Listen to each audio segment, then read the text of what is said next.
Pagbasa mula sa aklat ng Henesis. Noong mga araw na iyon, gumising ng gabi ring yaon si Jacob at itinawid sa ilog Habok ang dalawa niyang asawa, 11 anak at 2 aliping babae. Pagkatapos, itinawid ang lahat niyang ari-arian at mag-isang nagbalik sa kabila. Doon, nakipagbuno sa kanya ang isang lalaki hanggang magbubukhang liwayway. Nang maramdaman ng lalaki na hindi niya nagagapi si Jacob, pinalo niya ito sa balakang at ito'y nalinsad. Sinabi ng lalaki, "Bitiwan mo na ako at magbubukhang liwayway na. Hindi kita bibitiwan hanggat hindi mo ako binibindisyonan," wika ni Jacob. Tinanong ng lalaki kung sino siya at sinabi niyang siya'y si Jacob. Sinabi sa kanya ng lalaki, "Mula ngayon Israel na ang itatawag ko sa iyo, hindi na Jacob, sapagkat nakipaglaban ka sa Diyos at sa mga tao at ikaw ay nagtagumpay." "Ano pong ngalan ninyo?" tanong ni Jacob. "Bakit gusto mo pang malaman?" tanong naman ng lalaki at binasbasan niya si Jacob. Sinabi ni Jacob, "Nakita ko ng mukhaan ng Diyos, gayon may buhay pa rin ako," at tinawag niyang Peniel ang lugar na iyon. Sikat na ang araw nang umalis siya roon at pipilay-pilay na lumakad. Iyon ang dahilan kung bakit hanggang ngayon hindi kinakain ng mga Israelita ang litid ng pigi ng hayop, sapagkat iyon ang bahaging napilay kay Jacob. Ang salita ng Diyos. Yamang ako ay matuwid, ang mukha mo'y mamamasid. Dinggin mo po, Panginoon, ang tapat kong panawagan. Poon ako ay dinggin mo sa daing ko na tulungan. Pagkat ako'y taong tapat, di nandaya kailanman. Kaya ako'y sumasamong, dalangin ko ay pakinggan. Yamang ako ay matuwid, ang mukha mo'y mamamasid. Hahatol ka sa panig ko sa pasya mong ibibigay, pagkat iyong natatanto ang tunay na katwiran. Ang tibukin ng puso ko ay lubos mong nababatid. Sa piling ko naroon ka't kahit gabi nagmamasid. Ako'y iyong sinisiyasat na sumpungan mong matuwid. Tapat ako kung mangusap, ang layunin ay malinis. Yamang ako ay matuwid, ang mukha mo'y mamamasid. Ang daing ko, Panginoon, ay lagi mong dinirinig, kaya ako'y dumudulog at sa iyo humihibik. Sa amin ay ipadama yaong banal mong pag-ibig. Sa piling mo'y ligtas kami sa kamay ng malulupit. Yamang ako ay matuwid, ang mukha mo'y mamamasid. Kung paanong sa mata mo'y lubos ang iyong pag-iingat, gayon ako ingatan mo sa lilim ng iyong pakpak. Yamang ako ay matuwid, ang mukha mo'y mamamalas, kapag ako ay nagising sa piling mo'y magagalak. Yamang ako ay matuwid, ang mukha mo'y mamamasid. Ang mabuting balita ng Panginoon ayon kay San Mateo. Noong panahong iyon, dinala kay Jesus ang isang piping inaalihan ng demonyo. Pinalayas ni Jesus ang demonyo at nakapagsalita ang pipe. Namangha ang mga tao at sinabi nila, "Kailan may walang nakitang katulad nito sa Israel?" Datapwat sinabi ng mga Pariseyo, ang prinsipe ng mga demonyo ay nagbigay sa kanya ng kapangyarihang magpalayas ng mga demonyo. Nilibot ni Jesus ang mga bayan at nayon at nagturo sa mga sinagoga. Ipinangaral niya ang mabuting balita tungkol sa paghahari ng Diyos at pinagaling ang mga may sakit, anuman ang kanilang karamdaman. Nang makita niya ang napakaraming tao, nahabag siya sa kanila sapagkat sila'y lito at lupaypay, parang mga tupang walang pastol. Kaya't sinabi niya sa kanyang mga alagad, "Sagana ang anihin, ngunit kakaunti ang mag-aani. Idalangin ninyo sa may-ari ng anihin na magpadala siya ng mga manggagawa sa kanyang aanihin." Ang mabuting balita ng Panginoon. Pinupuri ka namin, Panginoong Hesukristo.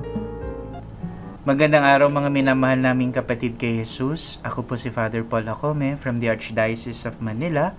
At samahan po natin ang isa't isa, pagnilayan ng salita ng Diyos, salita ng buhay. Bago basahin ang Ebanghelyong ating narinig, maganda po ang ating Gospel Acclamation sa araw na ito. Ipinapaalala sa atin si Jesus ang mabuting pastol. Nakikilala niya ang kanyang mga tupa at ang mga tupa niya ay kilala rin siya. At ito'y paalala po sa atin na kaugnay ng ebanghelyong ating napakinggan, nagpapakilala po si Jesus bilang mabuting pastol. Hindi lang sa pamamagitan ng kanyang pagparito, ngunit partikular sa storya natin, siya'y dumamay at naggawad ng paghihilom sa isang lalaking inaalihan ng demonyo. Sa katunayan, dahil sa pagkakagapos ng lalaking ito sa kanyang espiritual na estado, hindi rin siya nakakapagsalita. Hindi ganap na dumadaloy ang buhay sa kanya na nagbubunsod para siya'y mapahiwalay sa ganap na sanang pamumuhay na meron siya at sa pakikipamuhay rin sa iba. Pero salamat po sa Diyos, sapagkat ang dulot ng paghihilom ni Jesus ay lunas hindi lamang sa pisikal, ngunit maging sa aspetong espiritual. Kaya nga po, sa parehong kwento, narinig natin, oo, napalaya ni Jesus yung lalaki, pero hindi lang pala siya ang may sanib o yung may kailangan ng pagpapalaya. Sa gitna ng ebanghelyo, ipinahayag doon, ang mga Pariseo pala ang tunay na may kailangan ng pagpapalaya. And this speaks to us, my dear brothers and sisters, what possesses the body due to unseen forces imposes danger towards a person and our community.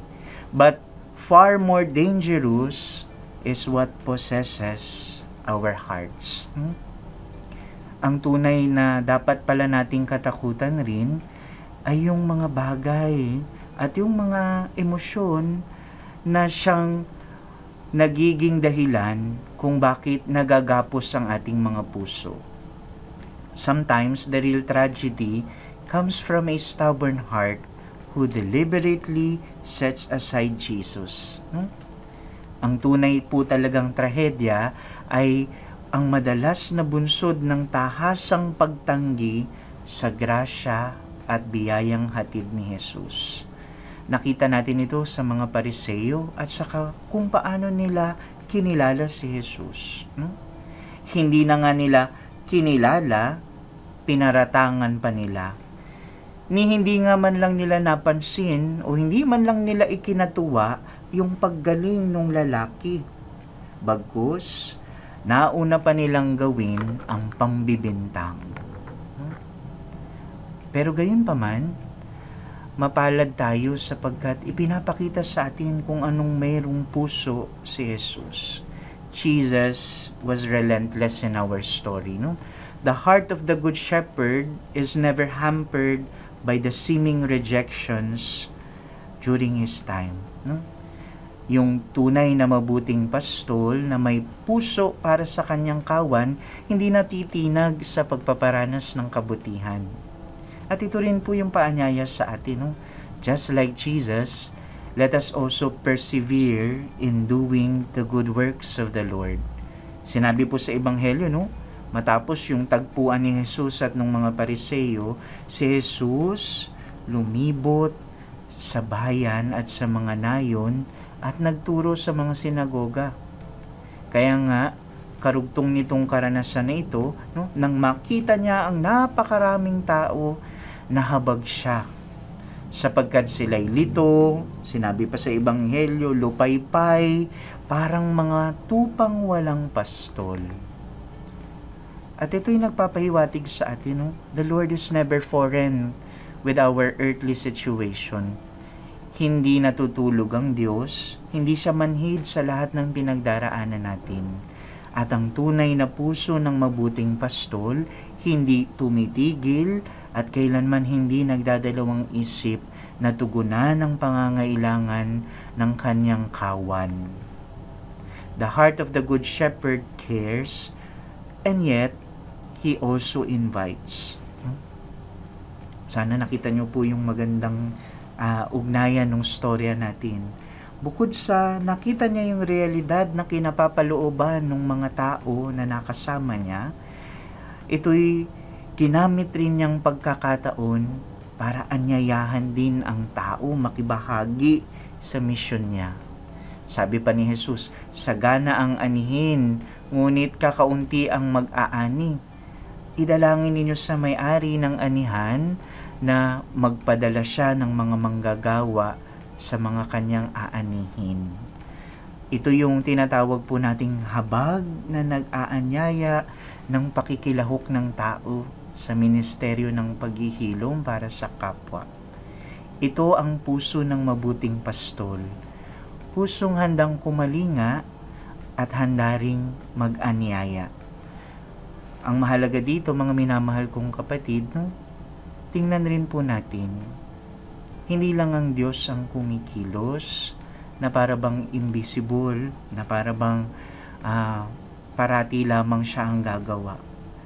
Ngunit maaari rin niya tayong gamitin bilang mga kasangkapan at maaari rin niya tayong anyayahan para maging daluyan din ng pagpapala para sa iba.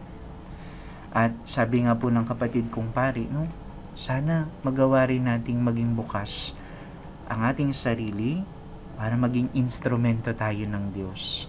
Kasi sa mundong nagagapos ang mga puso sa tahasang pagtanggi sa Diyos, tugunin natin ang kanyang paanyaya at tawag. Maging tinig daw po tayo ng pagmamahal kahit bulong lang. Maging pagpaparanas nawa tayo ng paghihilom ng Diyos kahit dampi lang. Mga minamahal kong kapatid, ito nawa ang ating maging samot dalangin. Lalo't higit, binubukas ni Jesus ang puso ng ating mahal na Panginoon, puso ng mabuting pastol, na tayo'y inaakay at inaanyayahan na makibahagi sa mundong ito na maging pagpaparanas ng kanyang lunas sa lahat ng tao. Amen.